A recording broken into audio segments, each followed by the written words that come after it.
Captain on the bridge. Alright, Captains, we are back on the bridge, and today we are going to do our review slash reaction for Strange New World Episode 5 Spock AMOK. Yes. Let me first say that this was a very refreshing, surprising episode, and I finally got to connect with Spock. Now, Captains, if you've been following me with the reviews that we've done for the past 4 episodes, I have been mentioning that I've had some trouble connecting with Mr. Spock. And this episode, as much it was a Spock centric episode, it really had everyone else in this, except one, which I was kind of sad I didn't see Hemmer. But, anyways, guys, what we're going to do is go over screenshots. I do have some notes here, drop the two ECs, tell you, Caps, how I feel, and then give our conclusions at the end. So, we're going to start here with our screenshots that we have here. The first we see here is this nice little long walkway, and this scene was pretty cool, and it had a lot going on for it visually, but very kind of basic in its coloring, very just earth tone y. But looked good. Someone was walking there. We know it's Spock. Then we had this background here, which is really cool. I really like this. This gave me, this didn't feel Star Trek to me. This more felt like a fantasy type. Well, it is not, but a fantasy world like with dragons and everything. That's because I saw the lava, or what I presume is lava there at the bottom. Thought it was cool, but we get this scene of Spock walking up here, and you see T'Pring there. Let me just say, T'Pring in this episode sold me on her. Like literally, her acting, how this whole episode played out, top notch, and it was awesome. And apparently, this was supposed to be where they're gonna get married. Of course, Mr. Spock there rings the ceremonial bell, and all of a sudden, something's wrong with Spock's ears. It's human ears. Now, this is where I think it all started. Because of how Spock was very emotionless, obviously, like Vulcan, this was giving us a little bit, again, more insight to Mr. Spock, but more of a side of his acting chops. And this is where I connected with Ethan Peck. But regardless, it showed us the internal struggle that Spock was having with himself, especially when it came to his relationship with T'Pring. And she's just like, no, this is, I'm not going to marry a human. Of course, you're going to have to fight for me. And, well, who he has to fight? It's Spock, the other one. And this was a pretty cool scene. I'm gonna admit that this was a pretty cool fight scene, and of course we had that music, the old school TOS music. It was I listened to it. I was just smiling. I was just smiling, but you can totally tell the difference, the emotion coming from Ethan's human side, and of course the Vulcan side. And this was a great dynamic, and it kind of showed me the internal struggle that he's having, visually showing me us the internal struggle that Mr. Spock is having with himself. And again, Spock being Spock on the left here, having his look of, hey, you human. And of course, the fear in Spock's eyes here. And even his hair was different. So it was really cool to see this scene. And in the end, here Spock gets hurt. Spock's about to actually, well, the Vulcan Spock. Again, the difference between the faces you can really tell, and I think I'd like to think that the actor Ethan Peck had a lot of fun doing this episode because he got to be himself, well, not himself, but human, get put a little bit more emotion. Because I find that it's been so consistent, Mister Spock's Spock's acting has just been consistently just monotone, and this gave a little bit more life and flexibility to the character, in my opinion. and Vulcan Spock knocks him down, and of course it's all a dream. We kind of all knew it was just a dream, in terms of you know what he's feeling internally, and for the most part, he is doing everything he can to sort of suppress the emotions, but it's coming out. And so much so that he even goes to the mirror and checks his ears. And you can tell that the internal struggle is definitely there. And it's really this scene really made me connect him like right off the bat. I connected to Spock slash Ethan Peck, and I appreciate it so much. And I think he goes into like a personal log regarding the Gorn. And then there's this shot of the Enterprise docked at Starbase One, which is, he mentioned, is one of the oldest star bases in Starfleet. So that was really cool in kind of mentioning that. And this had some good scenes in there. Of course, the Enterprise are docked. I always say this in all the reviews. I love how they're giving their respect to the Enterprise. And I will say, this episode, there was no pew pews at all, like none. But I was engaged the whole way through, like 100% the whole way through. It just goes to show that if you make the story interesting, build the characters, to me, captains, I'm just saying, to me, it's gonna work. Now here's another shot of Starbase. There you can see like the biosphere. So that's gonna, yeah, they're all gonna go on shore leave. This is like one of those slice of life episodes, and to be honest, I really did appreciate this. It reminded me of actually Dragon Ball Z Slice of Life. And captains, I'm also a Dragon Ball Z fan, so this is the vibes that I got from it. Like, this is just a slice of life. Everyone's going on shore leave, and it's good. Another shot there. I'm not sure if that was the actual. I think that's another ship there. Another Constitution, I should say. But this was a cool scene, very much so. And of course, we see here T'Pring come to join Spock here in his quarters. Again, the whole emotionless thing there, I didn't really like T'Pring, but again, this episode really brought out a lot, and I really appreciate it. Of course, they kiss, they have their moment there, and they're talking about having some time alone tonight, so that they can sort of you know do the thing. So, of course, there this moment here that he's leaving his quarters, very she tells Spock that the relationship, of course, for Spock to T'Pring, they're putting his duty first, right? And you can tell he wasn't too happy with how that went. He's really anxious. That's what I got from this scene. He's really anxious, but walks out, goes to meet with Admiral April. Here in April is talking about the Ringovians, protectorates, and they're in active negotiations here in this scene here with them, because of how they're strategically placed, literally right between the Romulan KDF bases, and the reason why they've been losing ships. Now, I can appreciate the fact that I love having Robert April here again. All the scenes that he was in, loved it. He was really good. Not too over, not very underwhelming. He's just right. His acting was just right, and especially his interactions with Pike was very natural, and I really enjoyed that. Of course, he's here with Pike, Spock, and Uhura.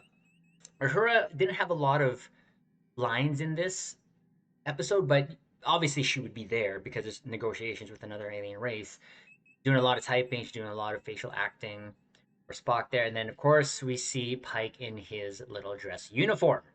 Of course, this is the kind of a redo of Kirk's green uniform. It looks good. It looks good. Would I wear it? No. No, no, no. We're not going to wear it. But again, they're going over the talks there, and they show this ship, which is a solar ship, apparently. And with this solar ship, for the Ringovians, it is more just a ceremonial ship that they use when they're doing negotiations. And I like the fact that they're sort of making this a point, literally making this a point in showing it off the way that they did. But yeah, it's a solar sail ship, only used for negotiations. And if the negotiations are successful, they fly the flag of their new ally. Now, at this point, they've already talked to the KDF, and they're about to talk to the Romans. So it's really important. And April's kind of going over that to Pike. It's important that we get in there first. And I really do. Again, that relationship between April and Pike, awesome. And of course, La'an actually contacts Pike and says, "We have the Ringovians wanting to see Pike like now." Of course, they go into the room. Now, the one interesting thing here was they did show off the. There was a scene here they showed that in negotiation with the Tellarites, they were literally screaming at each other. And it was the scream before this, but the Rangovian said, "Your beard is as ridiculous as your proposals," and literally getting in his face and grill. So remember that, captains. So in this scene, the Rangovians come in, they're pretty aggressive. They're actually really aggressive, and that's going to play a part there in a second, as the episode runs out. But again, here they are, new alien race, of course, trying to get into the Federation, or they want them to get into the Federation. And, there's the introduction there. You see everyone who's involved in here. Of course, you got La'an, April, Uhura, Spock, and Pike. Pike again in his green little suit. That's awesome. Funny how he's the only one. He's the only one in this little green outfit of his, but whatever. And this was kind of a cool scene that came up here. Next, Pike goes up to offer his hand for a handshake. Literally, kind of gets denied, and I loved how this flowed because he kind of got denied, and then he laughs. It's like his mood changes. It was a laugh out loud moment, and he shook his hand, and they wanted to talk now. So, of course, he introduces himself. I believe his name that he got was, or for the captain there, was Captain Vaso. So Captain Vaso or Basso, and his first officer Brax. So again, it was like a complete 180 from aggression to just like happy. And then of course, after the introductions, La'an's like, "Sir, I got like security things to do." And I've made it a point to say this about La'an in a couple of the episodes. She's been strong. She's been somewhat overpowering at some. This episode, loved La'an again. And I'm not saying that this is going to be a theme, but of course it's now stuck in me because of how strong the first episode impression was on me when we first met La'an. But I'm loving her here in this episode and what she brought to the table. And again, she's like, "Yeah, I got to do security things," and that was pretty cool. And the first officer kind of noticed Vulcan, Mr. Vulcan Spock there, and said, "You're Vulcan." Like, yeah. So again, that was pretty. And there's, you see Brax there, and kind of a cool face thing that they did there with their painting of their faces. Loved it. But yeah, Cap Basso does this, and Pike's again. He just has these Pikeisms, and he may not do a lot in the scenes, but it's very weighted when Pike's in there. He makes his presence known in every scene, and he's not meaning to. It's just his Pikeisms is what I'm calling it. So yeah, we talk now, and kind of cuts to now. This is where it's sort of takes that turn. So now they're on shore leave, and we see Chapel Ortegas going to the med bay, getting Dr. Mbenga. So this was pretty cool. You saw them in their civilian clothing.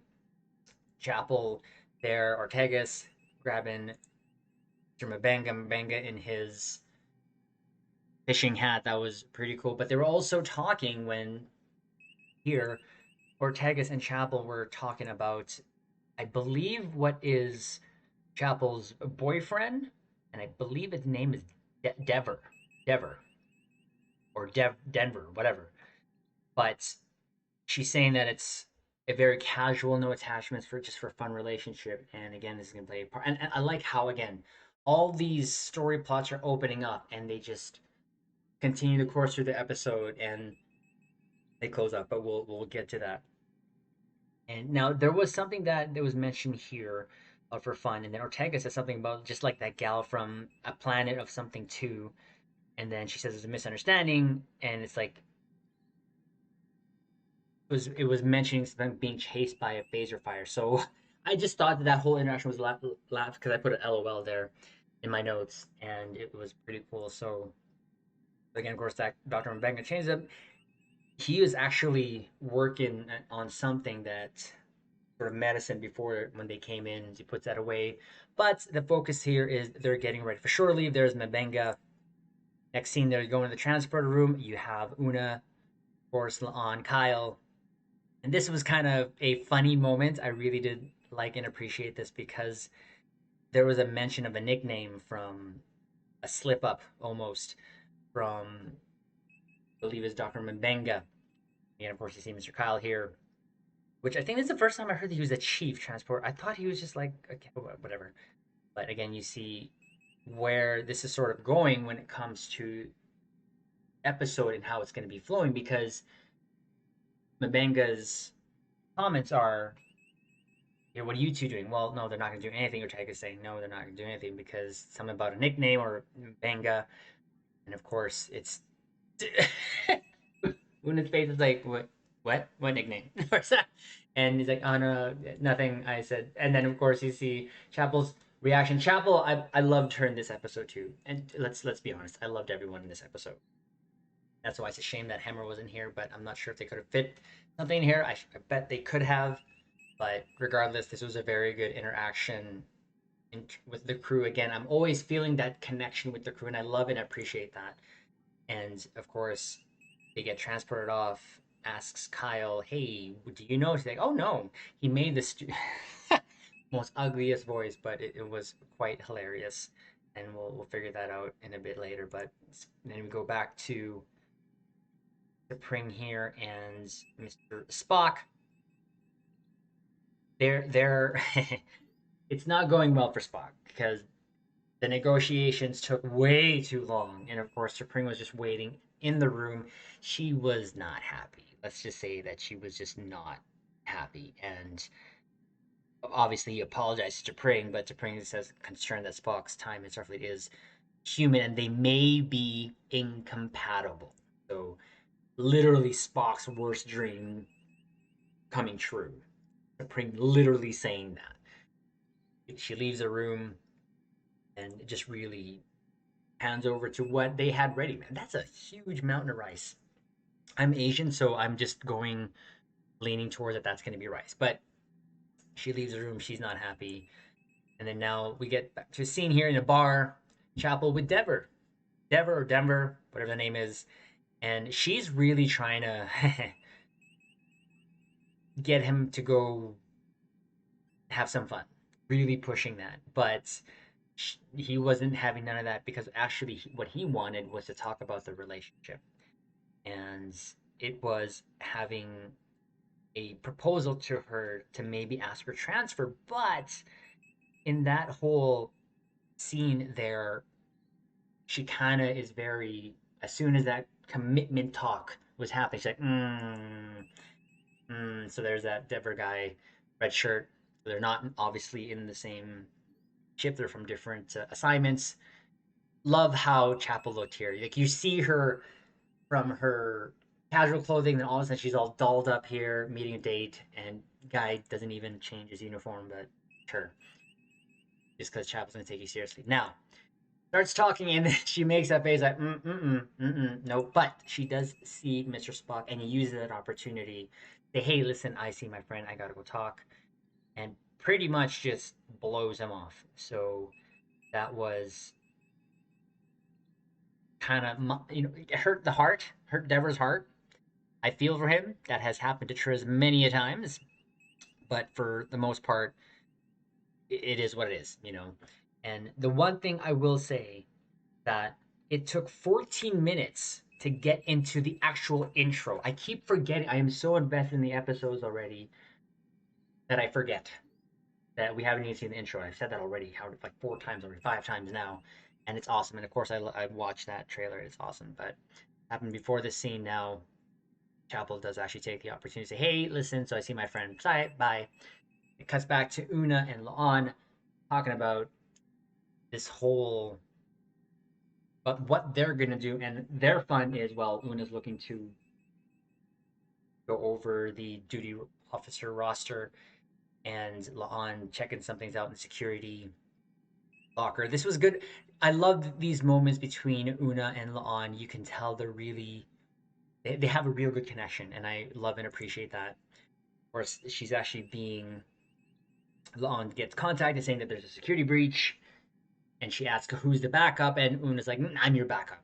I'm your backup. So these two go over again, warning there's a security breach. They get ready to break down the door. Well, not break down the door, open the door, and they find communications officer. And I don't. This is the first time I'm seeing this particular character here, but they were in their EV suits. They were about to go out. It looks like, and it's like, well, why? Well, what's going on?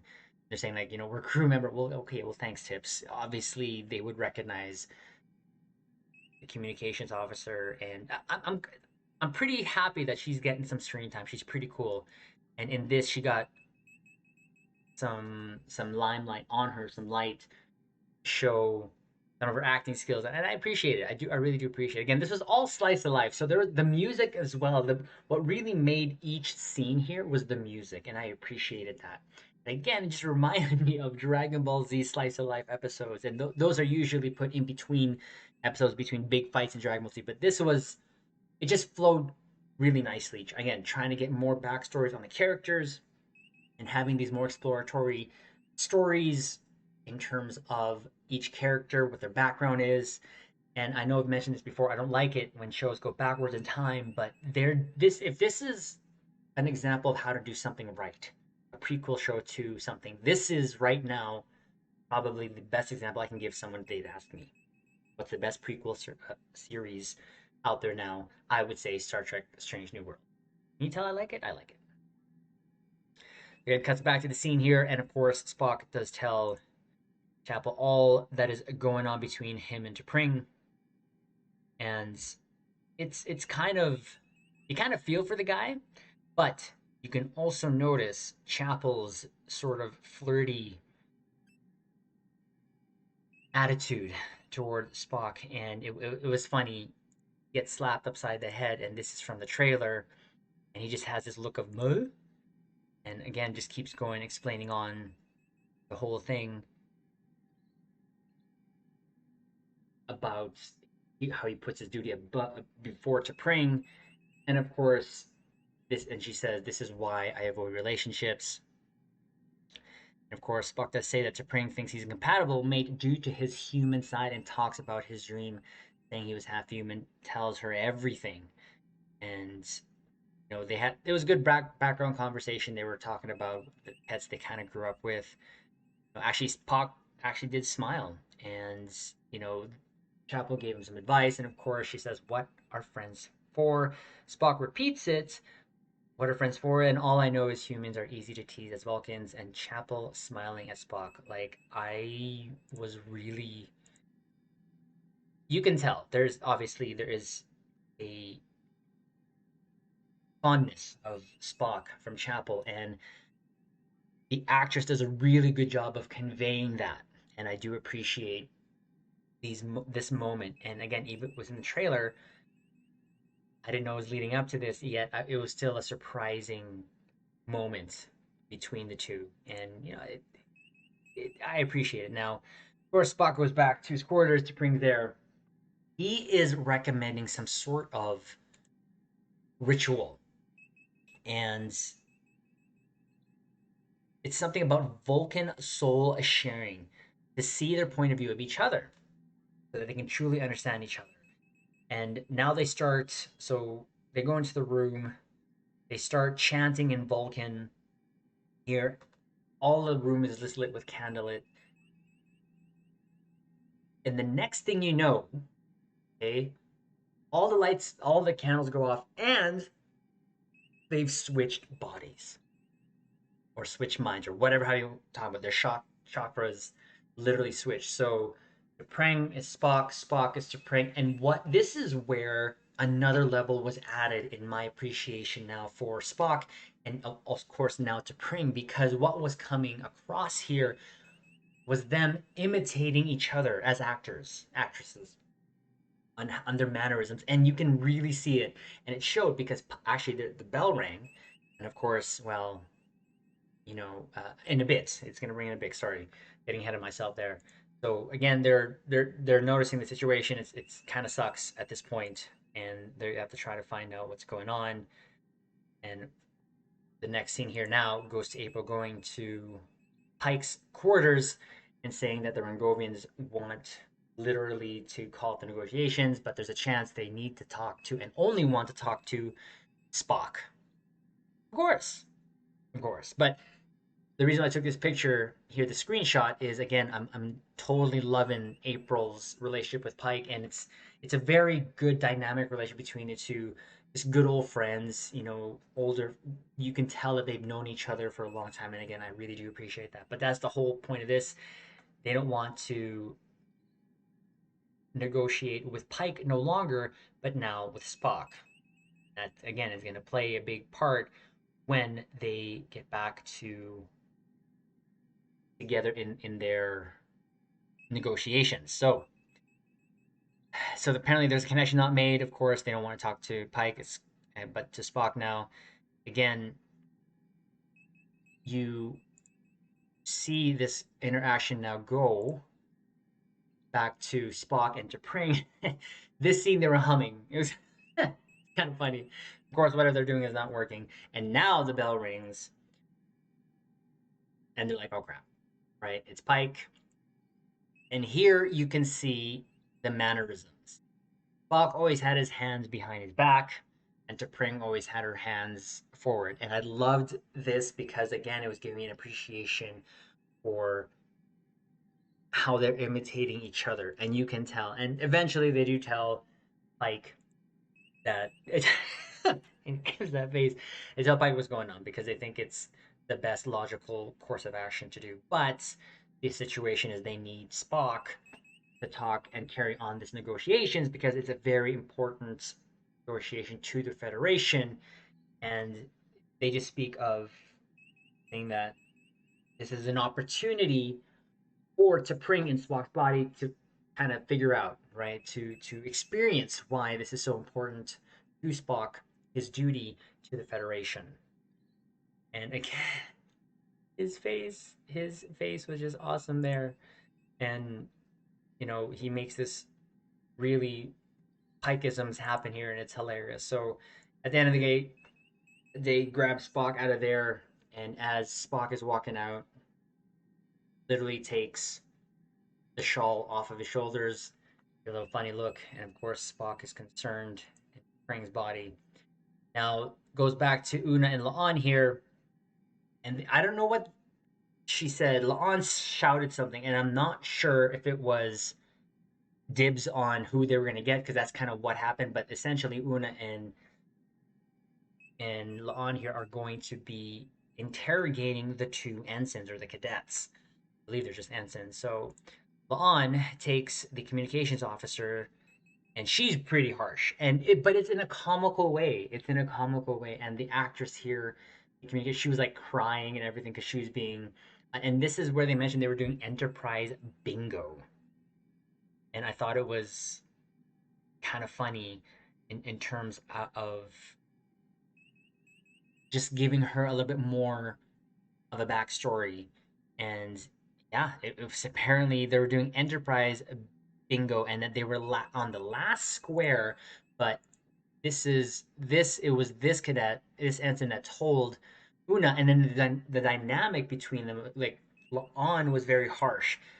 Una was being like so polite and nice, but got her to tell her that they were on the last square of this Enterprise bingo, which is to sign the Scorch. And of course, at the end of the day, they kind of get back together in the room there. And I did like this. This was really funny with her crying. And of course, but the difference was you can tell the mood. She was happy to talk to Una, but the communications officer was scared of La'an, and I loved it. And when they got back together, though, this is where Una revoked the shore leave. And this smile, the reason I took this screenshot, this smile from La'an, I appreciate it. I loved it. Just because Una was being this sweet, the commanding officer. But yeah, they got revoked and they're assigned to Chief Kyle, Transport Chief Kyle, and they're saying, wait, he's so mean. Like, what? I There was never a scene that I've seen Kyle mean. If anything, he's just always just been this nice guy. And of course, thinking about this captain, the last episode, Kyle went through that traumatic moment there where he was trying to help his fellow officer and lost them. And that's why that episode is one of my favorite ones right now so far. But yeah, they get their shortly revoked. And of course, goes back here. Now, T'Pring gets slash Spock gets contacted by someone, and it was her name was here. Interaction. Okay, I'm just looking at my notes here, captains. Gosh, so Katil, saying that she is needed to talk to Barjak or Barjak. I think I thought Barjak because of Dragon Ball Z, but Barjak or something, who agreed to immediate surrender, but refuses to talk to anyone else but to Pring. So it's almost like the same situation as Spock. So now this is his opportunity to kind of find out what T'Pring brings to the table. Now, to Keel? What? Oh man, that name. These Vulcan names are hilarious. But she's just saying, "Hey, I know this is important to you. You have to do this." But Katil is saying this is also important. Something about the logic thing there, and at the end of the day, boss gonna have to go do it. So now here's kind of the fun part. I enjoyed this part of the episode where they're in La'an and Una are in the like 10 forward area of the Enterprise or bar on the ship, and they're going over the actual Enterprise bingo. This is hilarious. And of course, you see they said they were in the last square signed Scorch. So La'an confiscated it and gave it to them, and then of course there is the suggestion from La'an to better understand the crew. Why don't we check it out? So they start doing all of this. this was this was cool. Again, I really enjoyed this moment between Una and La'an here. They were actually having fun, and it really showed. This first one apparently is chewing the gum until the flavor is gone, and then she transports her out, then back in, and then the flavor is there again. So she checks it out. The next one, they're in the elevator scene, and they both have to hold the handle and call out where they want to go, but they're both calling two different destinations, and whatever the computer recognizes first, that's who wins. And I thought this was a funny. I had to take a picture of their faces, like this was hilarious. So La'an, I believe, said engineering, and La'an said no, sorry, Una said engineering, and La'an said bridge, and it was just funny. And then she's like, yes. Next one, they're apparently like a showdown. This one, La'an one kind of shot Una had at a moment. Oh, that really hurt. It was just a very slice of life, cute moment, and then it goes back here. Now it shows us, of course, Chapel and Ortegas. Ortegas was here. She had some good moments here. It wasn't a lot though, but they're talking about how it went with Dever. They're in the biosphere there, but T'Pring she mentioned that she gave Spock some advice, and of course Ortega's like, don't do that. Don't get in the middle of a Vulcan relationship because they'll hit you with a lirpa. And the way she said it too is lirpa, like it's not just lirpa, no lirpa. And she really suggested, and apparently she got some battle scars from it. So I thought that was really cool. But they do see T'Pring coming down the way, and wanting to talk to Nurse Chapel alone. And she's kind of gets a little scared. I love her acting. I do love Chapel's acting. I really do love it and appreciate it. And of course, well, Spock tells Chapel the whole thing of what happened, and it it was pretty funny. And essentially, they're saying, hey, "Is there a medical solution?" Chapel says there is, but says this is a golden opportunity for Spock to kind of find out what it is being in like T'Pring. So Dean goes back here to Una and La'an, and they're again talking about stopping, or at least La'an was, but Una wanted to keep going, and it was pretty fun. And she actually even says bingo here. And then, so because they want to just finish, Una actually wants to finish the whole thing, and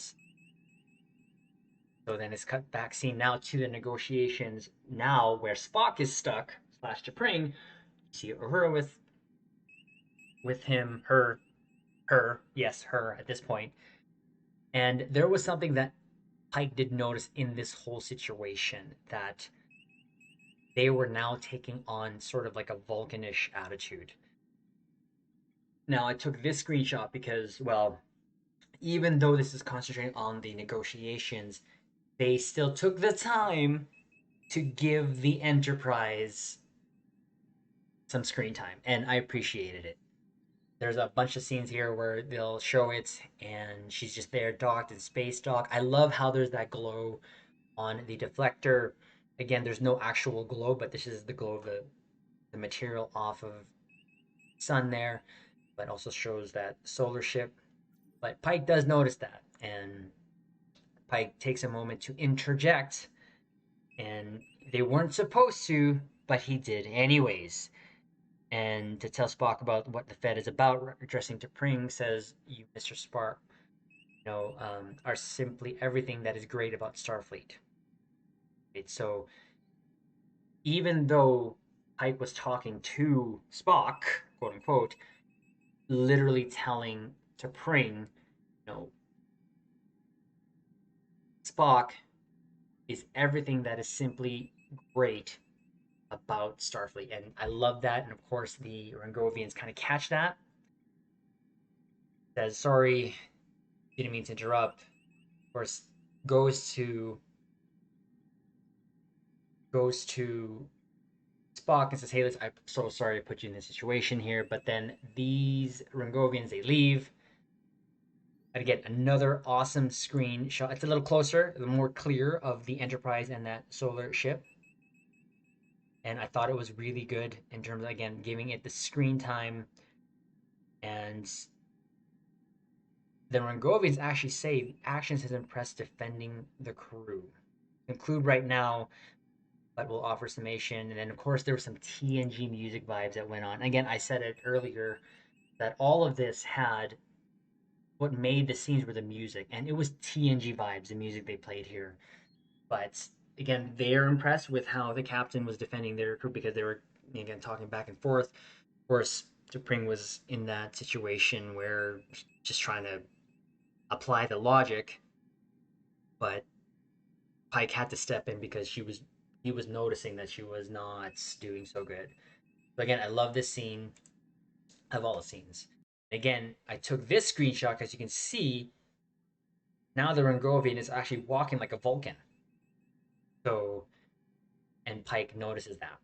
Pike does notice that, and even even Uhura Macy's basically up to this point, I don't think she actually said anything, but it was really good. Now there's a shot of Mbenga doing his fly fishing. That was literally it. The only scene of Mbenga doing anything in the biosphere was this scene doing some fly fishing. But it was a good, again, moments. It was just, you could, I can tell he was really happy. Now, the one thing that came across my mind here, the thought was daughter. Of course, he needs some break too. Sometimes in life, you really just need some time off and to just wind down. And he just takes it upon him, really to just get himself to just relax. she's there. She knows she's safe, especially that they're docked in the space dock. But this is the thoughts that ran through my mind when I was looking at the scene. But I did appreciate Mbenga having these moments here. But now it goes back to Spock and Chapel going to Barjok. Barjok. Now apparently he was surrendering himself for rehabilitation. And this back and forth between the two was pretty cool because in he only wanted to talk to T'Pring. And of course T'Pring brings Chapel and Barjan or Barjak, whatever his name is. And he actually does mention that I want to talk to you alone. And he mentioned something about her marrying a half human Spock, the son of Sarek. That became a thing, and Salt's Chapel even in this whole exchange here, and even says humans come from apes. And it was a pretty tense situation here, but in the end, what happens is, there's, I don't, he looks familiar. I don't know where I've seen him from, but he looks familiar. In the end, they're saying, again, Chapel's just doing so good. I love this.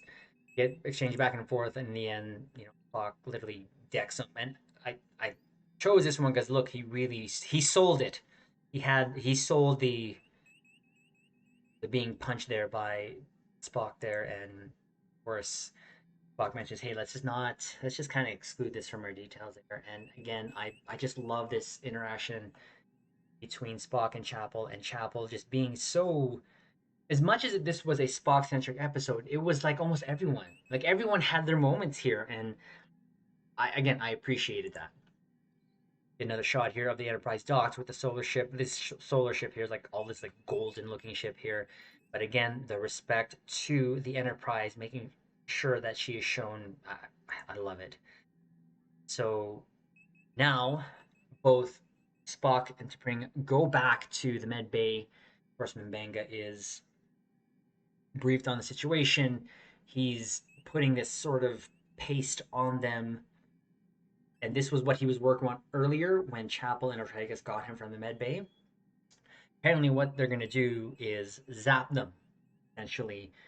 And this paste and whatever instruments they put on there, it's to literally take out what's not supposed to be there, obviously. And, Mbanga actually says he did do this paste thing, and it would become Federation standard, which was from the trailer. So I thought it was really cool because in his time as medicine in doing Vulcan medicine, he's never dealt with the what he mentioned as a Katra transfer. And again, what he's trying to do, he's saying, trust me, this will become Federation standard eventually, which was from the trailer. Again, didn't see it coming, but it was awesome. But the whole point of it is they're going to zap you. And Mbanga makes a comment saying that this is not as easy because there's emotion that was playing a part of it. And of course, that's just giving more backstory to Spock being half human because, of course, his emotions are there and that his Vulcan side is literally just trying to suppress them. So that was cool. Now, of course, he turns on the whatever doohickey gadgets and they start screaming. So it was like the sort of pace and then these four glowing things, and they both are literally screaming because they're being zapped. And it was a good cool moment. I thought I appreciated this moment between because you saw the actors just I feel like this was a fun episode for them to do. Of course, they get back to their own bodies here, and Fox says Nurse Chapel, and Nurse Chapel says, "Call me Christine." It was really a good moment, and again, you can tell that Chapel really does have something for Mr. Spock, which is a thing that had happened in TOS, I was told, and kind of just tells Spock, hey, try to be honest with what you can and cannot offer. Funny how people can give advice, but sometimes they can't actually follow their own advice, and this was kind of almost a situation here. So it was pretty cool. And then next scene here, Spock goes and to bring back to quarters, Spock tells T'Pring that he was afraid that he wasn't Vulcan enough for her, and he was being honest. So, he's saying that in Vulcan growing up, any deviation from Vulcan, that would prove he wasn't Vulcan.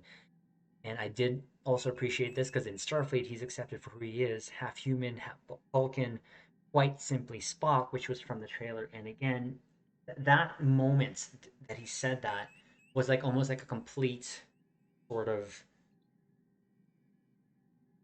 where I actually connected with Mr. Spock, like a complete circle from beginning of this episode to the end. That's why I say these episodic episodes, I love them because they just start something and then progresses through the episode and they wrap it in a nice little bow. And that was from a trailer, and it was really well done. I love how they sort of wrap it up like that. And of course, Supreme says she knows how much Spock values his duties and feared that Spock thought their relationship was just a duty.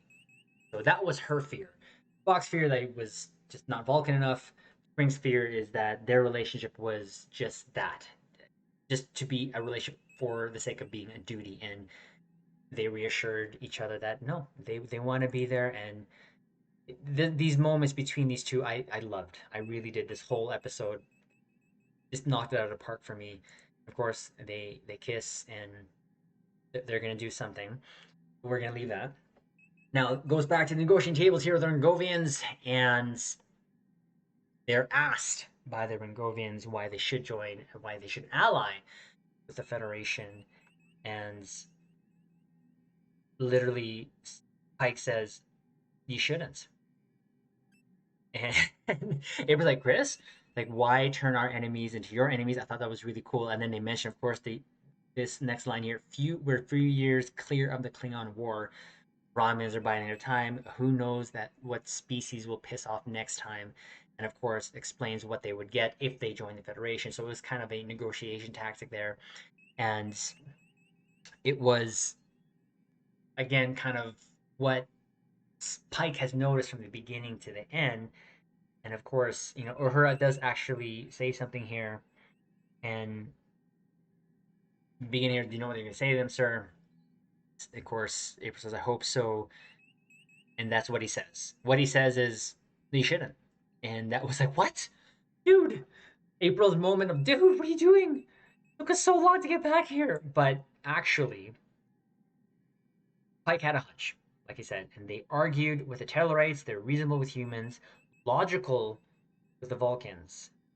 So what they were doing, these Rangovians, was actually copying the mannerisms or how the species that they were negotiating with, so that it was their negotiation technique to kind of see through the eyes, the understanding of the species that they were negotiating with. So that was the whole hunch thing that um, Pike had here, and I thought that was really cool. Again, that's why from beginning to end, from the scene where he was arguing with the Tellarite, from his being changing his mood with Pike, how they were with Fox slash Chapring, and then now, of course, it all came together, and I thought that was really cool. Again, Pikeism all the way. It was another one of those things, and I also did love April, like I mentioned before, and I do wish and hope we see him even more. I thought the first episode was it, where we saw April, but no, he's been coming back here and there, and awesome. And of course, what happens next is the Ringovians. They of course they kind of leave, but after the talk here, that was their hunch. And there's April's what are you doing, dude? And they finally raise the flag of the Federation, meaning they're allying with them. So that is their signal to say, "Yep, no, we're with you." And it was, Pike was right, obviously, but right. But we'll take it. We'll take it. I thought that was really cool.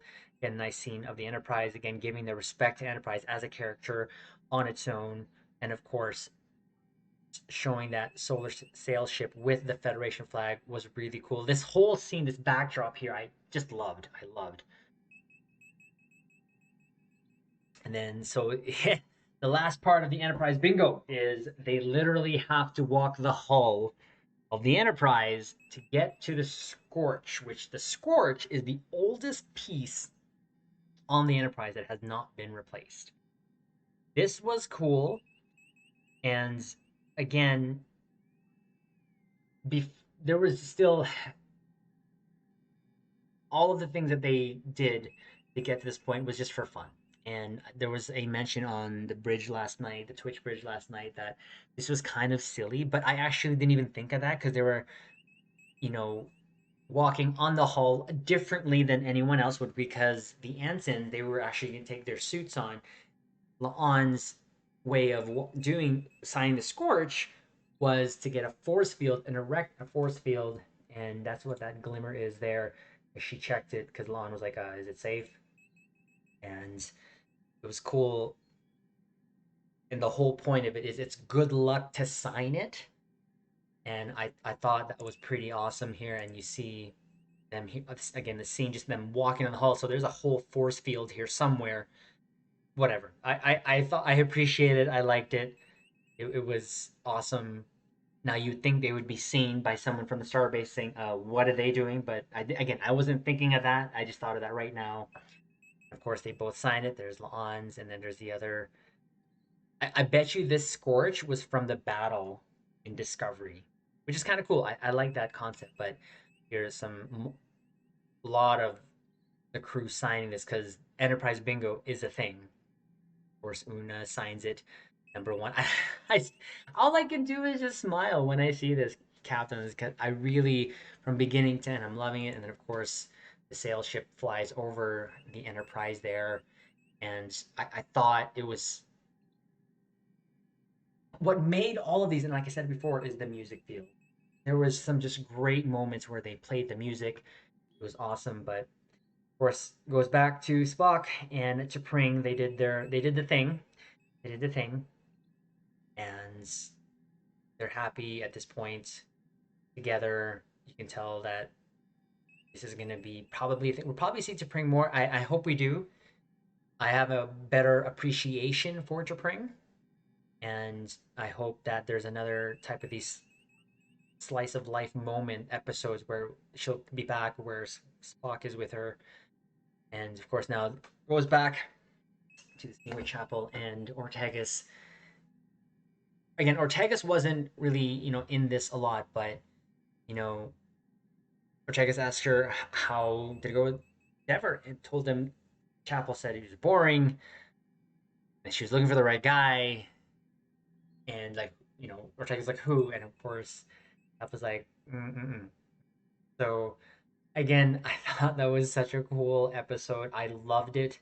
Everything from beginning to end. It was very surprising. And again, as much as this was a very Spock Pring sort of centric show, everyone was showcased. Everyone. With the exception of Hammer. That's the only thing, but everything worked well. There was a lot of moments where everyone got to shine. And I finally connected with Spock here, and really, this episode was a surprise to me, and I thought that it was really great. Now, if I had to rank this in terms of the episodes, I'd still go 1, 4, 3, 5, this one, and then 2. 2 being the lowest one, but that doesn't mean it's bad. No. If I had to rank them, that's my ranking.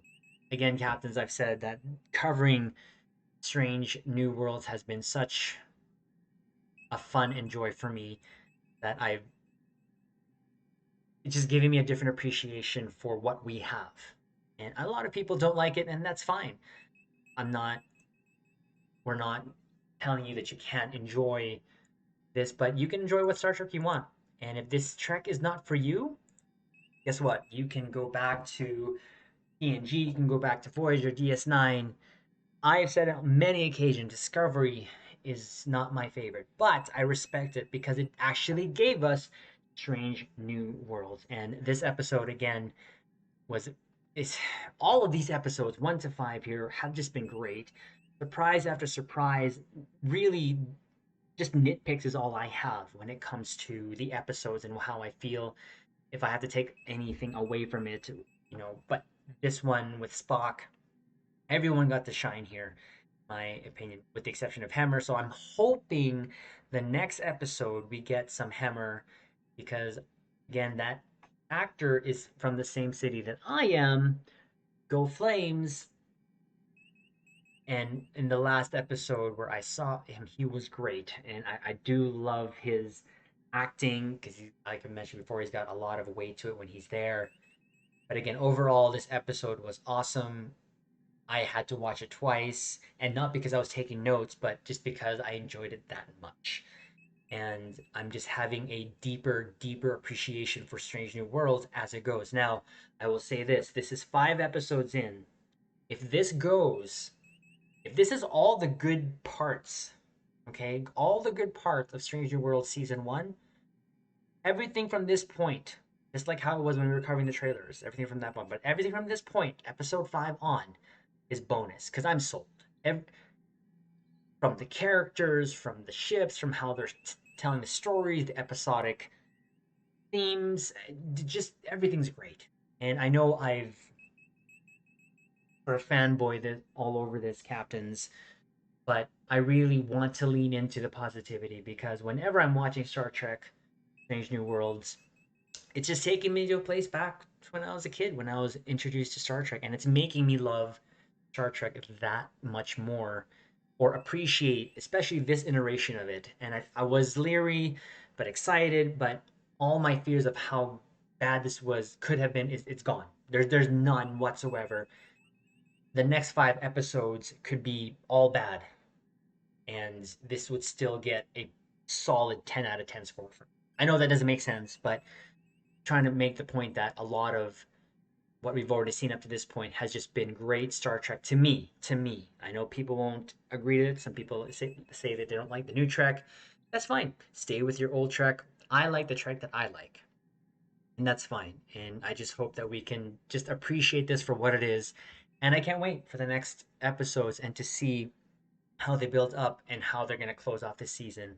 But from how things are looking, Captains, this is probably one of the best Star Trek series in a long time that I've just fell in love with. So, Captains, I know it's been a long review. In times that we've done this, we have, and what we may do is we'll book a session where we can actually talk about this, enjoy it, appreciate it for what it is, and maybe just do a episode 1 to 5 recap so far, and then maybe Captains get your 2 ECs on what you feel and what you thought of this latest episode of Strange New Worlds SPOCK AMOK. But Captains, in the comments below, leave your rankings of your episodes, like the video, subscribe here to the YouTube bridge, and again, Captains, we're going to leave it on this note.